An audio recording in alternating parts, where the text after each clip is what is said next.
Okay. Hello. Good evening, and welcome to another edition of the Beauty in Us Radio, right here on Awesome God Radio. I am your host, Nelson E. Brown, and I want to thank you all for tuning into another edition of the Beauty in Us Radio. As you may know, it airs every Tuesday evening from 6 to 7 p.m. right here on Awesome God Radio. You are all free to subscribe to many of Awesome God Radio's channels, whether it's through Facebook, Twitch, YouTube, Twitter. You are free to subscribe so that you can receive updates on some of the latest shows and some of the latest broadcasts, so you can stay in the loop in terms of what we're doing right here at AGR. I want to welcome a very special guest this evening. I'm very, very happy to have her on for the second time. Hi, Breezy. Yes. Hi, Miss Breezy. Thanks again for tuning in. Thank you. Thanks again for tuning in. So I have a very special guest this evening. I have my mommy here, Miss Lisa L. Brown. How y'all doing? Yes, today is October 19th, 2021, and today is her birthday. Her age is in the show notes. Yeah, it's not a secret. Yeah, it's not a secret. And she's proud of it. Yeah. Yes. So I'm very excited to have her on for the second time. If you all don't remember, feel free to take a look at the Mother's Day special that we did right here on Awesome God Radio for the Beauty in Us Radio. And she was my guest for the very first time back in May. So if you haven't had a chance to watch that, you have an opportunity to go back and revisit that whenever you have the chance to. But tonight, this is all about my mom. So this is going to be filled with a lot of birthday reflections. And, we're going to talk about different things in terms of like what it feels like to be. I'm going to ask her what it feels like to be in this stage of her life, and what her hopes are for the future, and how much she's grown as a person and in different areas and different aspects of her life. So, Mommy, thanks again for tuning in. Well, and jumping on for another broadcast. This is her second time being a part of my show. Right. And again, the first time everybody enjoyed the Mother's Day special that we did here on AGR back several months ago, back in May. So I just wanted to give you all another opportunity to see my mom again, since today is her birthday. It didn't fall on a Tuesday last year. So this gave me an opportunity to give her a chance to express herself and to just reflect on her journey through her life. So, Mommy, I wanted to ask you some questions. I wanted to know, like, what goes through your mind now that you're another year older and that you are entering into another chapter of your life, and you are embarking on something different and something new, something better. You're manifesting something better. You're growing in different areas of your life. Right. And in all of those areas don't revolve me, of course. Yeah. A lot of them. I mean, of course, I'm a big part of that, but there's still part of you outside of me. Right. That you were still working on and working through. So could you tell the listeners a little bit about your journey and some birthday reflections that you've had throughout the course of the day? Like, what are some of the things that you've been thinking about? Hello, everyone. Hopefully you all will tune back in next week. I won't shut the whole operation down. But well, I've been reflecting on, I can still remember like 50 years ago when I was 5 in elementary school. Right. I've been thinking about Miss Zummerstein and the peanut butter cookies and taking naps and our little cubbies. I can still remember all that. Shout out to Grove Park Elementary School. And the other thing I reflected on today is that I could actually go into a restaurant and order off the senior discount menu. How exciting was that, And I actually got to take something home. So that was pretty exciting.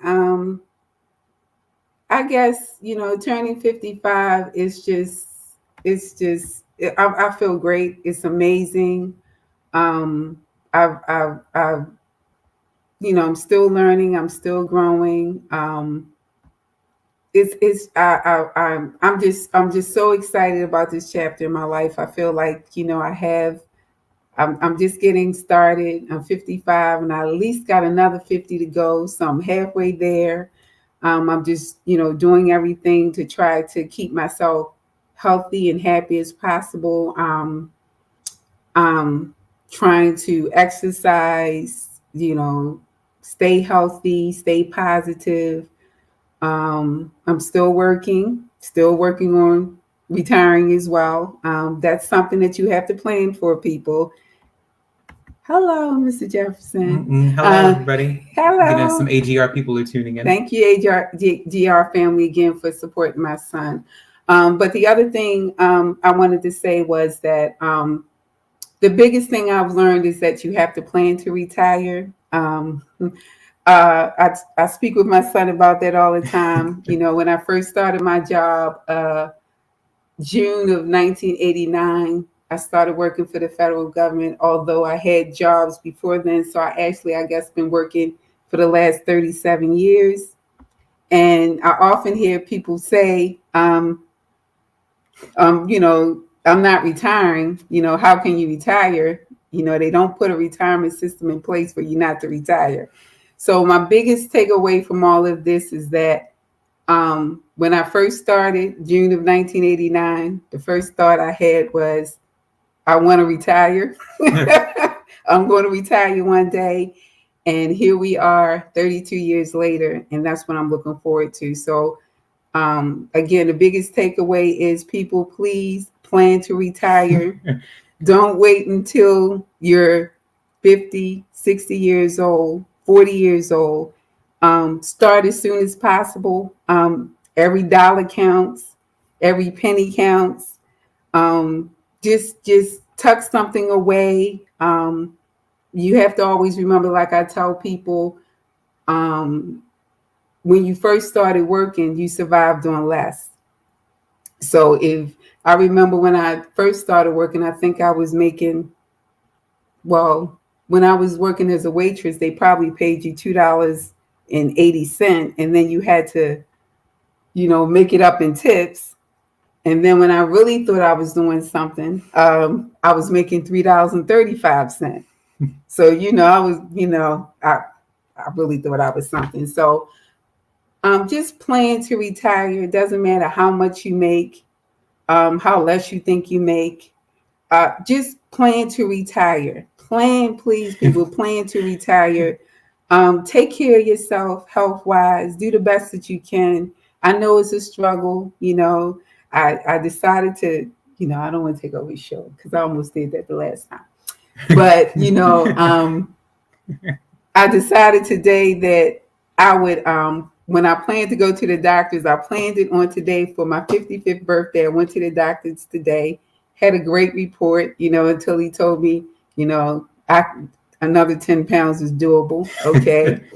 Whatever. But I'm working on that. I'm doing my best. Please, people, take care of yourself as best as you can. Drink plenty of water, get some exercise, just keep it moving, do the best you can. The doctor told me to keep up with my son as far as exercising. I told him that would kill me. So we're going to work on half of what he does, and we're going to move forward. So that's what I've been doing. So that's my advice. Plan to retire, exercise, take care of yourself, because had I known in my 20s what I know now, I would have done better as far as making exercise a part of my daily life. Because for people who are getting older, you may think it's harder to exercise, but what I did was I invested in a pedal bike. So that way, there's nothing wrong with the gym, but it's like no excuses, because, I have Nelson here in my ear. Mommy, did you get on your bike today? Mommy, how long did you ride today? But the pedal bike is something I invested in. It's not a lot of money, and it's no excuses. You put it somewhere, you jump on it, and you do your thing. And, it's good for your joints. You don't have to worry about all that extra pressure and all that other stuff that goes on when you're running, when you're jogging. But it's something that I can do every day if I want to. It's a part of my daily routine. Some days I get up early in the morning. Sometimes I do it after work. Sometimes, I may do it while I'm listening to the sports, maybe listening to um, the baseball game or whatever. So just people plan to retire. Take care of yourself. You take care of your car. You make sure you get gas. You make sure you get your tune-ups. And if the battery's dead, you don't keep trying to start it up. So just take care of yourself and maintain yourself just as you would your car. Because people take a lot of pride in their cars. So you only get this one body. Just do the best that you can. It's a struggle. I'm 55. I'm trying to make it to at least 105. So the least I can do is get on the bike, and do my best to live and get closer to the Lord. Yes. Yes. Yeah. So Yes. I hope I didn't. Did I Oh, go over? no, Okay. no. That was perfect. That was Okay. perfect. Yeah, that was perfect because a lot of people, and again, and I don't just, I don't just use the age, to be funny. I just want people to be proud of where they are in their lives, whether they're seniors, whether they're still young. It's important for everybody to just embrace themselves for who they are, and Right. and the point that and the point that they are in their lives and where they are, Right. and who they've become, because as you mentioned, you're not the same person that you were years and years ago. You talk about yes, thank God. yeah, yes. You always Have talk mercy. about that, and Yes. even when you talk about and not just your age, but even when you make references to where you are in your career and how you are making arrangements to move on to the next chapter of your life, so that you can have time to just enjoy your life and Right. to look forward to other things, Right. to look for more opportunities outside of your working life. Right. And we talk about that constantly. And Right. I remember when you first taught me about retirement and what that looks like. And I've been to several seminars, set up my own fund, my own account, and I dived into that already. Mhm. I'm already a few years into my working life, and Mhm. I already have that in handy. But when you talk about your career, when you talk about preparing to retire, a lot of people, and we talk about this all the time. Yeah. When we talk about people in their working life, making room for young people to, have the torch. Right. We listen to a message from a pastor that we both listen to very often about passing the torch in any type of leadership. It doesn't have to necessarily be affiliated with any type of job position. It could be in any circumstance. So what can you say in terms of your career? Why do you think it's important for people who identify as seniors to take the next step and to focus on moving to the next chapter of their life? And the next chapter of their lives. Why do you think it's important for people who, in a way, have years of service, in the working in their working life in the workforce? And why do you think it's important for them to pass the torch and give young people opportunities? Because you even see it, at your job. A lot of people from my generation, and even a lot of young people born in the 80s, not just 90s babies like me, but also the 80s and even the late 70s. You see a lot of young people taking over, and you feel like time to go. Yeah, yes, you feel Hit like the road, Jack. I mean, you feel yes, indeed. You feel out of place now, right. Because you feel like the odd man out now, because you feel like, okay, now it's time for me to do something different. Right. So why do you think that's important for people who are in your age bracket or even older? Why do you think baby boomers, I should say, why do you think it's important for them to understand? I think sometimes you just got to know your season, and it's a season for everything. Things start, things end, and my thing is each one teach one. So it's up to us to teach the next generation so we can go on, because we're not going to be here forever. So people shouldn't feel intimidated by giving their knowledge to the next generation. Because that's the way it's supposed to be. I want you to do better than me. I want all young people to do better than me. You all have so many opportunities to soar and to shine. So it's up to me to let you have your moment. Sometimes, my shine might be dulling a little bit, and I'm still trying to shine. You got to know when it's your time to step back and let other people have their moment, because I feel like if it doesn't matter if you're younger than me, if I'm giving you what you need in order to be successful, then that's the way it's meant to be. You know, that's just the way it's meant to be, because, the wisdom that I have, I try to give to you. And then when you have your children, you give it to them based on your experience. But everybody has to know there's a season. Sometimes you just got to know when it's time to step back and just let it go. I mean, because even with my job, it's things, when I first started, everything was manual. Everything was manual. And as time went on, I remember when we first started getting, like, we had dual monitors. Woo, that was a big thing. And then I had to learn how to work the mouse. And they said, This is just, this is the late 80s, early 90s. Yeah, talk about remember, go pizza. That's the way I had to remember to even tap the mouse correctly. You know what I mean? That's, and then next thing you know, we got to a point, because when I first started working at the federal government, we didn't even have phones on our desk. We had to go to the supervisor's desk in order to use the phone. Right. So then all of a sudden, they gave everybody a phone. What? What are you saying? I get a phone on my desk, my own private phone. So then that was something new. Then we got caller ID, and that was only for the managers. I mean, that just showed you how things evolve. Now we're at a point, I never wanted to work from home. Never wanted to work from home. I wanted to be out among people, my peers, co-workers, being able to speak to people, walk around, get my exercise, and here comes COVID.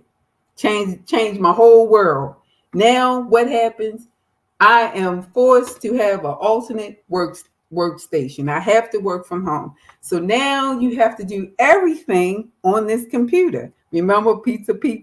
Yes. So here I am. Now you gotta use the computer for everything. You have to use the computer to fax documents. You have to use the computer to talk to people. I mean, you have to use the computer to have meetings. So it's just, all this progression means that that's just the way the world goes. That's just how things go. I remember when I was in the kindergarten and I went to the science center. This had to be about 50 years ago. I'll never forget it. I mean, there's probably some people out there just a little older than me, but I'm just talking about my experience right now because it's my day, right?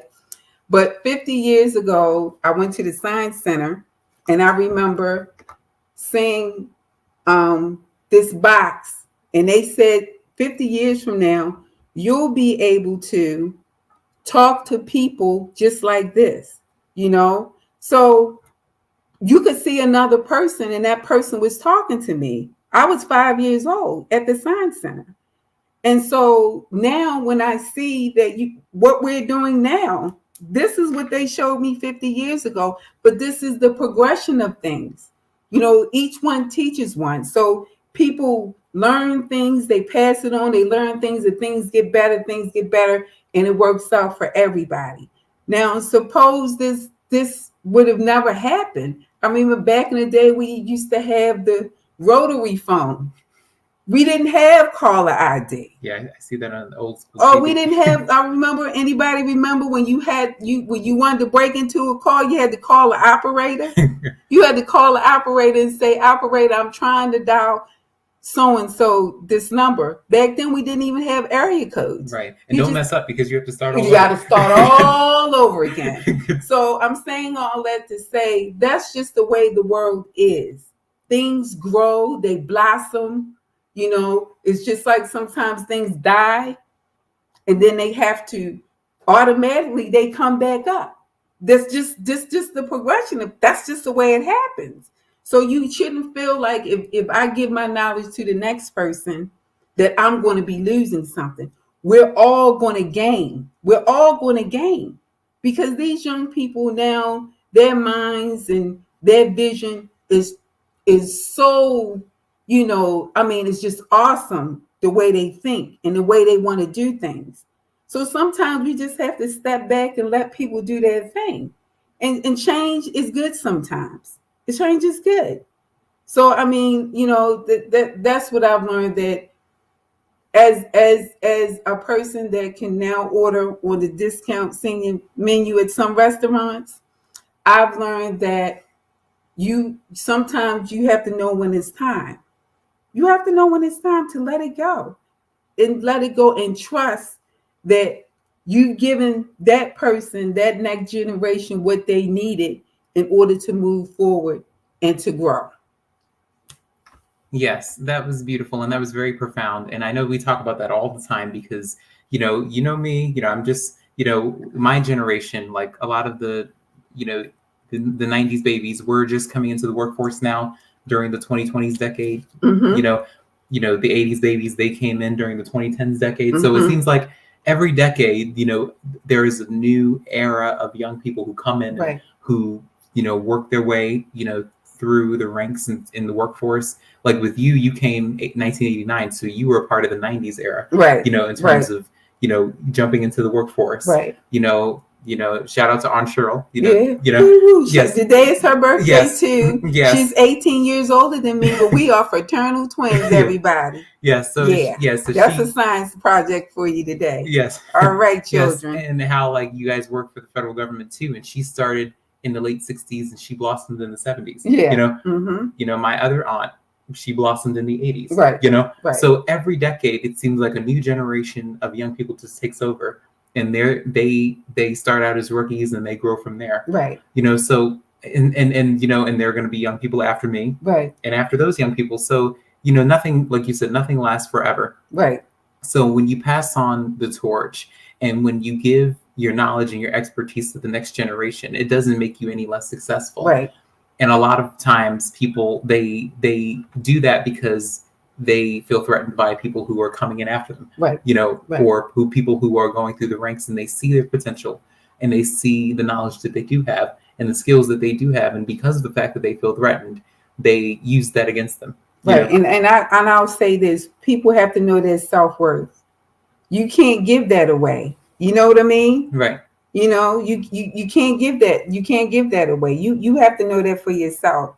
So if you know your self-worth, it doesn't matter how much I give you. You should know what your value is. So if I have something that can help you, I know my value. So it doesn't make me less valuable giving you what I know. You know what I mean? So people have to learn what that self-worth is, and that's a process. That's a process. I didn't just wake up with it. This is something sometimes that you have to grow into and know, because sometimes people compare themselves to other people. You know what I mean? But you can't do that either, because somebody might be walking around with a doctorate and a master's and a bachelor's and whatever else that goes on, and you're thinking, wow, but you don't know what it takes to get there. You can't be envious of people. You just can't. You got to be okay with what you're doing and know that God's got you, and not try to compare again your worth to what other people. Maybe you weren't meant to be a doctor, maybe that's not your calling, and it's okay. But you don't have to, in a sense, put yourself out there like that to try to compete with other people. You know your value. So if it's meant for you to be a school teacher, if it's meant for you to be a trash collector, if it's meant for you to be a brain surgeon, that's fine. But you have to know your self-worth. Any job that you have, anything that you do, you have to know your self-worth. I'm speaking to everybody. I'm speaking to the security guards. I'm speaking to the maintenance people. I'm speaking to the ones who are cleaning the toilets and emptying the trash and all that, because I'm thankful they're there, because we see now how important their jobs are. Right. You understand what I'm saying? The pandemic showed us the pandemic done showed you something. Right. And if you haven't learned something from this pandemic, there's something wrong with you. I think you might need to make a couple phone calls and check out what kind of insurance you got, because you probably need to talk to some people. Right. Because if you haven't learned anything from this pandemic, you have to know your self-worth. A lot of people are falling into darkness and into depression because of the self-worth thing, I think. Because some people got to be seen, they got to be heard, They got to be dancing on every set. They got to be on the top of the pyramid. But right now, behind this screen and being in the house, everybody's basically the same. Everybody's the same. Nobody knows. Nobody caring about what kind of car you driving, no kind of degrees you have. Nobody cares at this point. Nobody cares. Because we're all the same, and some people didn't get to know that until COVID hit. COVID has opened up some eyes for a lot of people, some good and some bad. But you have to know your self-worth beyond the degrees, beyond the cars, the homes, and all of that. And people have to stop being envious of other people, because again, you don't know what it takes to maintain whatever they're doing. You really don't know that. You really don't know that. So just be happy with what you have, because I don't think God can bless you with more if you can't be content with what you have. If you don't know what to do with the little stuff, what are you going to bless you with something big for? You know what I mean? Because what the minister say, the one we were watching the other day, he was talking about how people were high stepping and how people Minister Pastor Mike Todd from Transformation right, Church. And he was saying how people praying, Lord, if I can pay these bills off, Lord, I promise, Lord. And next thing you know, you whipping out with the BMW, $900,000 a month, and God then already took you out of what you were in, and then here you go putting yourself back in the debt again, not knowing yourself. It's nothing wrong with it. There's nothing wrong with having a BMW. If I could afford it. Hi there, Miss Deborah Burns. Hi, Pastor. How you doing? Pastor Deborah Burns tuned in. Yes. Yeah, I can't even afford the maintenance, let alone the car note. I'm okay driving what I have, but people, I don't knock people for what they want to do, but just know your value, know your self-worth, and don't go out here trying to do things to compete with other people. Do it because it's something you really want to do and something that you can afford to do. Because when push comes and shove, baby, it's all on you. It's your responsibility. Again, I tell that story about Nelson with this car thing. Yeah. Yeah. If I'm going to pay the car note, I'm going to be driving. Right. So it was his responsibility to take care of his car, because it's not my car. That's his responsibility. Yes, and it's paid off. Yeah. Hallelujah. Hallelujah. Yes. Yeah. Yes. He told me not to dance on the show tonight, so I'm not going to do that. Okay. I'm not going to do that. I almost hit one for y'all, but I ain't going to do it. Yeah. Yes. Okay. And again, it's very profound when you say these things, because a lot of people in different aspects of their lives, they have a really hard time identifying where they are and what their purpose is moving forward, and and where they are in terms of what they're trying to accomplish. And when we talk about our relationships with others, I know that as you get older, your relationships with people change. Sometimes they change for the better, and sometimes you let people go along the way. Mm-hmm. So what have your relationships been like since you've been growing as a person? Outside of your working life, outside of your life as a mom, I'm just saying, what are things looking like now in terms of your relationship with others? The bonds that you've created, and also the people that you've let go. How hard is that for you? And what does that look like for you now? And what is your perspective on that now, since you are where you are in your life and you are in a position to, you do think highly of yourself, you do think higher of yourself. So what does that look like for you in terms of building bonds with others and letting people go? Well, I just want to let everybody know these questions, I didn't know what he was going to ask. So these things are right off the top of my head. So this isn't something that's been rehearsed or anything like that. He's just strictly going from his notes. But I have a friend that I've had probably since I was in kindergarten. We've been friends for 50 years. She lives in North Carolina now. We are really, really, really friends. I mean, I used to go over her house and help her do her chores just so we could get outside, So we've been friends for 50 years. She's a great friend. Love her family. Um, it was just like my family growing up. You know, we got in trouble together. We just did a whole lot of stupid stuff together. But we remained friends through all of that. And I know a lot of people. I know a lot of people, but I can't say I have a lot of friends, because friendships to me really means something. And if I'm your friend, I'm your friend. I'm your friend. It's just not in words, it's in deeds as well. I'm your friend. And I have close friends. I can probably in one hand say really, really close friends. I love a lot of people, talk to a lot of people, but friendships are very, very, very special to me. And I've learned as I've gotten older what friendship really means, especially when you're going through things. And sometimes it's not even about having a solution. It's just somebody just being there and being supportive. So sometimes you have to, you have to let people go, because you have to think about what are they really bringing to your life. Are they really, bringing something to your life? Because I'm already happy. I'm happy with my life. I'm looking for people to bring more happiness into my life. You know, Anybody, it doesn't matter who you are. It could be family, friends, co-workers. If it's not something positive, why bother? A friendship shouldn't have to be a struggle.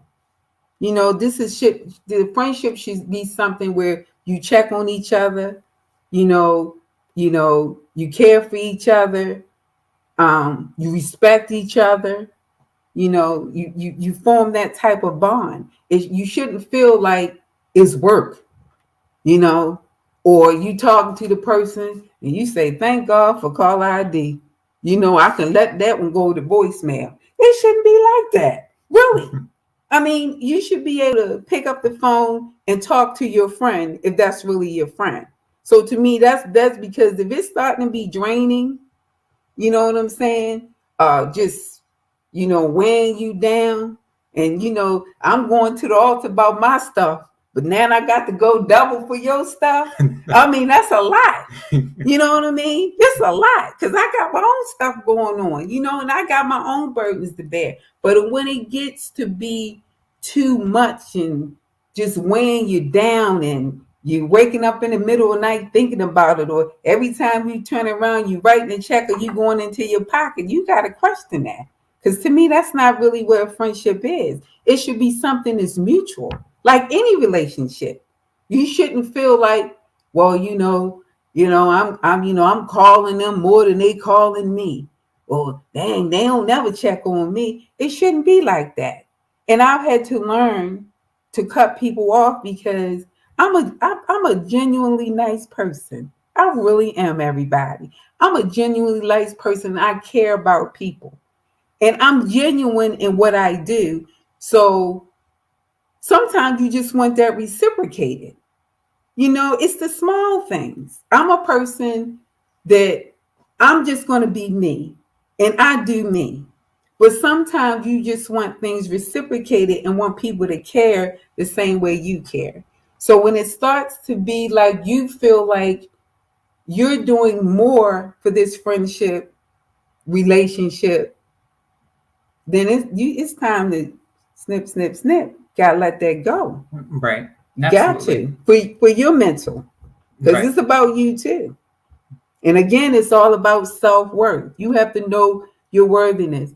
I already got enough people on my Christmas list. I ain't out there looking for a whole bunch more friends. And I love people, don't get me wrong. I love people.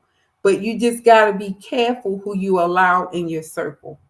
You just got to be careful. You can be kind to people, you can be considerate, and you can be respectful, but it doesn't mean that everybody got to slide underneath your dinner table and break bread. Yeah. I mean, I'm just keeping it real. I don't know where it is in the Bible. I'm got to work on that. Help us out, Pastor Barris. But I know that ain't in the Bible. You know what I mean? Right. I mean, just that's just how I am. Everybody lives their life the way they live it, but I had to let some people go, and I'm better for it. I'm better for it because 55 is looking good on me. Any gray hairs I get is going to be because I put them there. Yes. Yes, absolutely. And it's so important because like in your relationships, you have to maintain healthy relationships with others, and also one with yourself in order to, live a healthier and happier life. And if you don't, and we're not talking about cancel culture when people this is not just about cutting people off. Right. This is about really evaluating your relationships with others, because, cancel culture just means just to cut people off. And it's not just about cutting people off and just doing what cancel culture says. It's more so about evaluating your relationships and understanding the meaning of them, and the substance that it brings to your life, the quality of the relationships with others, and not the quantity of people you let in. Right. So that's really, really, really important. So I know that, in different phases of your life, when you started, working for the federal government, and when you started to grow, and when you started to prosper in your career, and when you started climbing through the ranks, of course, you, by the time you had 10 years in working for the federal government, you became a mom. So what is it like in terms of becoming a mom between 1999 until now? Because you always tell me that, you feel like, I'm still growing and maturing and prospering, and you're still in the same spot. You said you always feel like you're in the same spot. So when it comes to thinking about motherhood, because, you always tell me all the time that, it's about me being a woman first before, entering into motherhood. It's about me knowing who I am as a woman and being confident about that, and feeling secure about that. So what does it look like? What does that transition from womanhood to motherhood look like? And what did that look like by the time you had me versus when you grew into a young adult? Okay. Well, that's a very good question, Wilson. Thank you so much for asking that question. But I think the biggest thing I had to learn is being a mother. It couldn't be about me anymore. I spent 32, 33 years. It was all about me. And when I found out that I was becoming a mother, it was like a whole shift in my life, because I had to worry about someone else. So my whole thought process just really changed. I had to start thinking about, I need to go buy a house now because I had my own room. I had a backyard. My child should have the same thing. I had to, really think about, I really need to, really need to press forward about trying to get promoted, because I want my child to have this, that, and the other. So my whole shift changed because it wasn't just about me anymore. I would have been perfectly content, probably still living in a studio apartment, driving a sports car, but it's awfully hard to get that car seat in a sports car because you only got two doors and it ain't a lot of space back there. So my whole life had to change. I had to get a new car. You had to, my sister and I went looking for daycare providers, and we found the Boones, lovely people, wonderful people. We still keep in contact with them to this day. You have to, think about, you gotta, get daycare. How much is that going to cost? Then you think about, okay, I want to work a little overtime. Then I'm going to have to pay somebody to watch your child a little longer. Then you think about the child, you want to put them in activities. You got to feed them. You got to feed them because that's part of the law. You got to feed them. You got to clothe them, and you have to have shelter. So, my whole life changed because I really wanted the absolute best for my child. And I knew it was going to be a boy before they even told me it was a boy. But my whole life changed, and, it changed for the better. It changed for the better. I always tell people having my son has made me a better person, because it's about self-reflection and really being conscious of what you're doing. I haven't been a perfect mom. I haven't been a perfect person. I've been honest with my son about that. I made a lot of mistakes.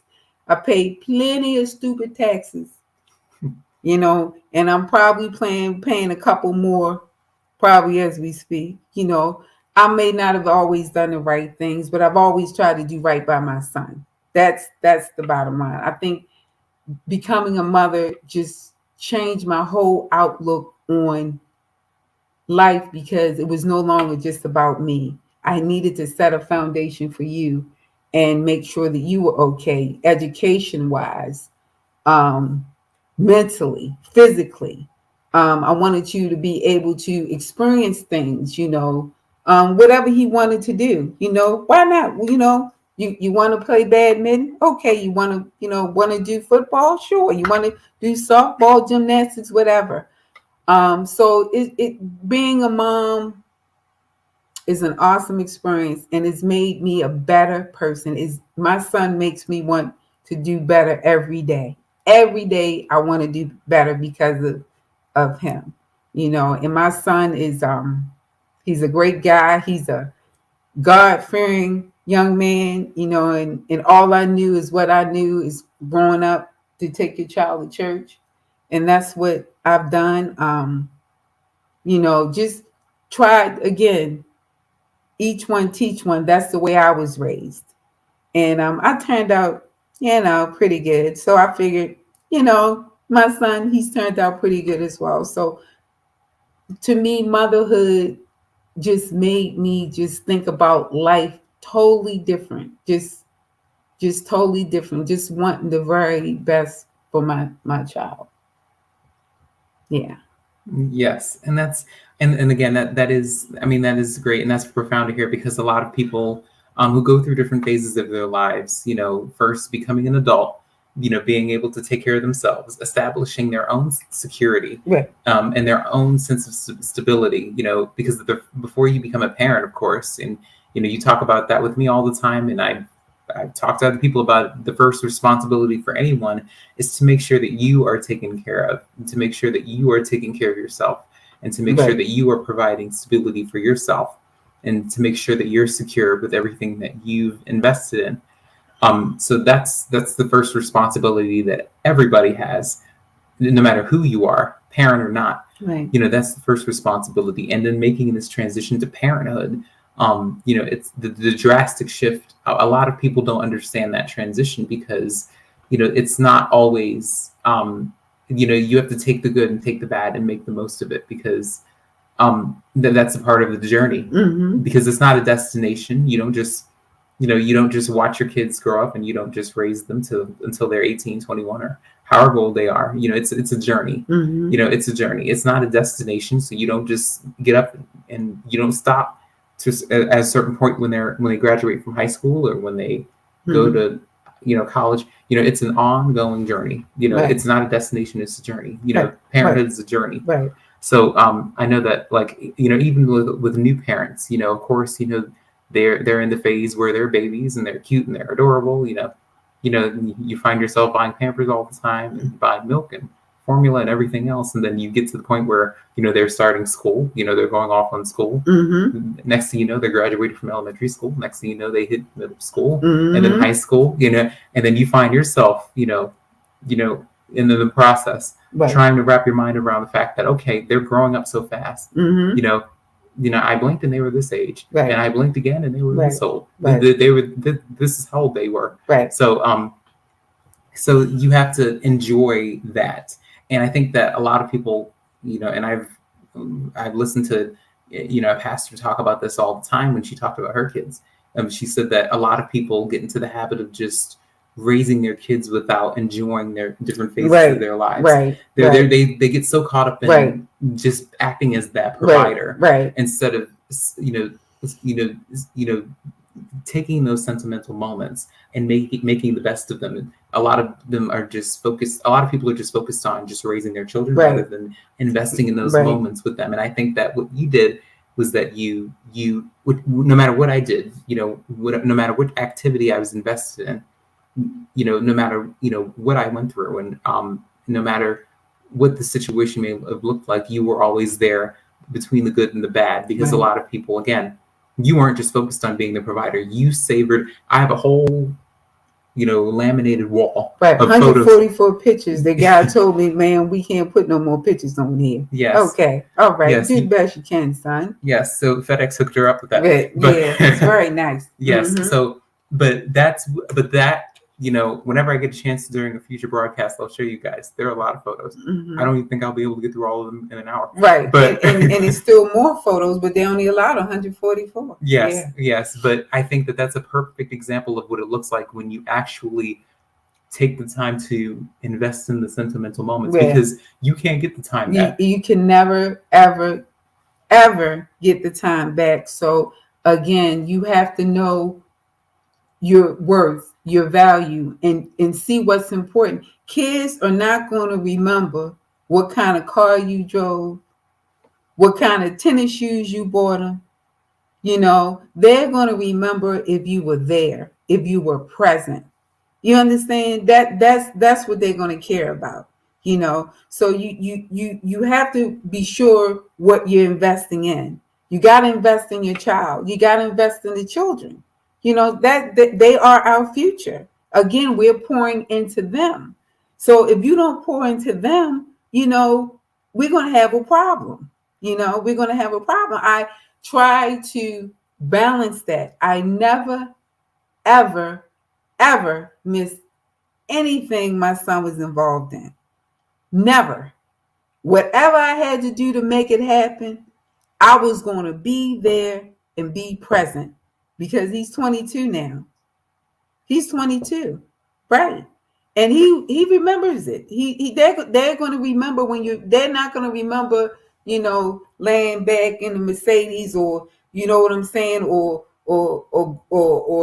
just the materialistic things. They're going to remember the family time, playing games, sitting down, helping him. He had to learn how to study.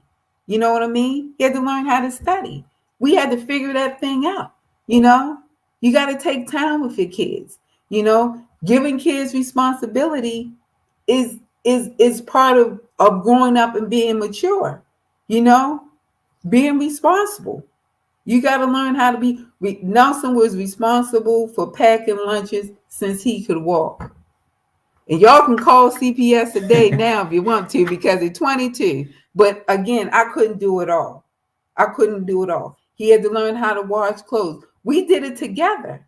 That's the only way it's going to work. That's the way they appreciate things. That's the way they grow, with learning how to be responsible.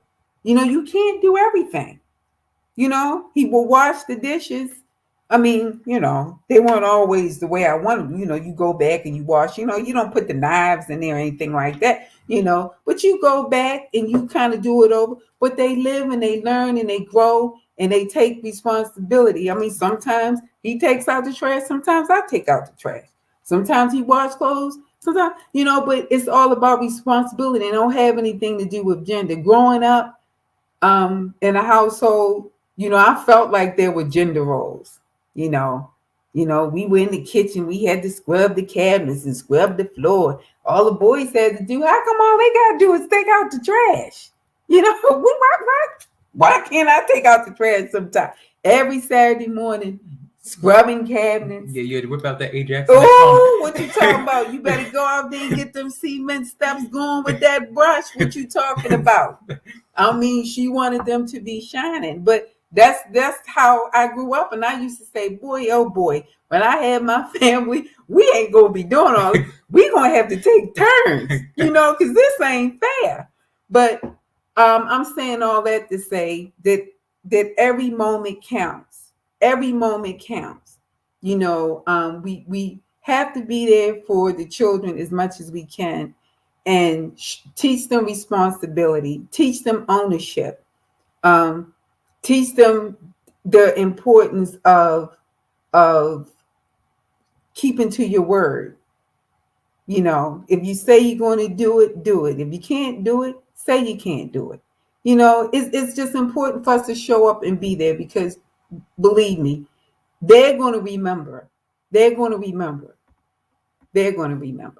So just show up and be there. Just show up and be there. Be supportive. Help them. I don't care if they are getting straight A's. You still need to be up at their school to see what's going on. You just need to be involved. You need to get involved. You need to get involved. Yes, absolutely, and that's also profound. You've been spitting out a lot of knowledge, in the past hour. I hope so. Yes. I hope they don't shut this show down after this is over with. No, they won't. Trust me, they y'all won't. Gonna come back next week? I hope y'all come back next week. Yes. They really enjoyed the Mother's Day broadcast, but again, this is all about you. I know, but you had the ladies from AGR on there last time. They kind of helped me out. They were so great and awesome. I'm all by myself. Yeah. I'm just mommy. Yes, but it was worth it. And again, it's everybody appreciates you every time you come on. I hope and every time I speak of you. And the last thing I want to talk about, we have 10 minutes before we end the show. Okay. But the last subject I want to talk about is your future plans. Now that you're 55, so what is your plan? I'll say. Okay, I'm gonna do a little something here. What? Watch the show to y'all. What? Okay. So what's your plan?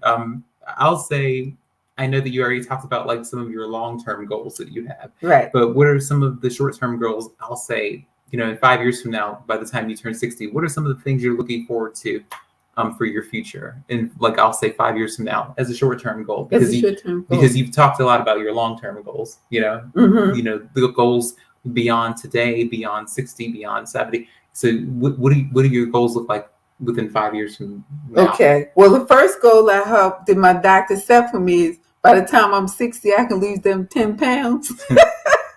That's the first goal. But to be retired, I want to, of course, keep strengthening my relationship with God.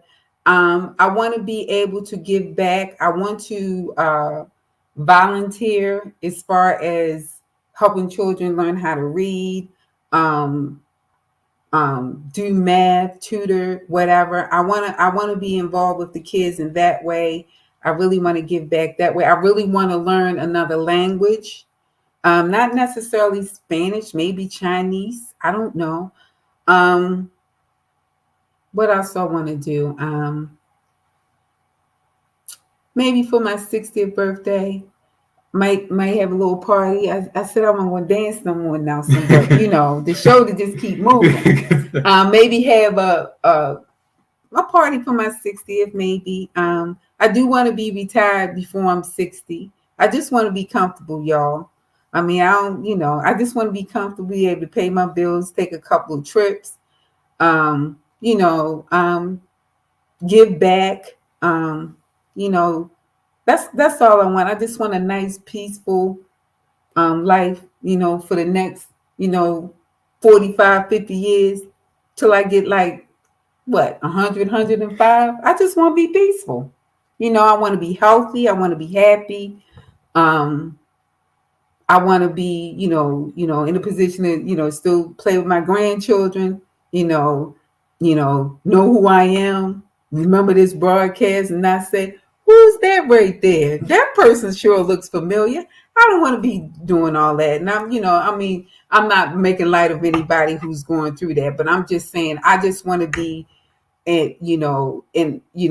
just healthy, happy, just surrounded by loving, caring people, just being able to give back and just love life. Just be happy. That's it. I'm already happy, but just to continue to do things to bring more happiness into my life. That's it.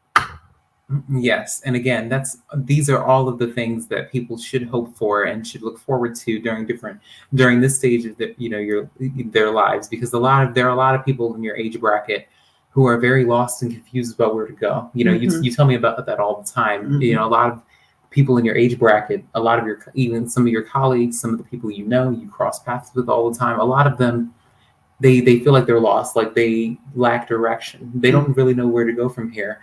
And since you know what you want and what you're looking forward to, and you're putting provisions in place in order to prepare for that, mm-hmm. that's the beauty in everything. And mm-hmm. that's what this is all about. You're not concerned about, anybody else's and what they think, but you're concerned about going to be beneficial for you and your level of comfort. Right. And that's the most important Right. thing. So it's been a great show. I hope you all enjoyed I hope y'all this enjoyed. show. This is this is going to be an unforgettable show. It's going to be a memorable show. Well, don't forget it that much. I want y'all to remember it so y'all can tell other people to watch it.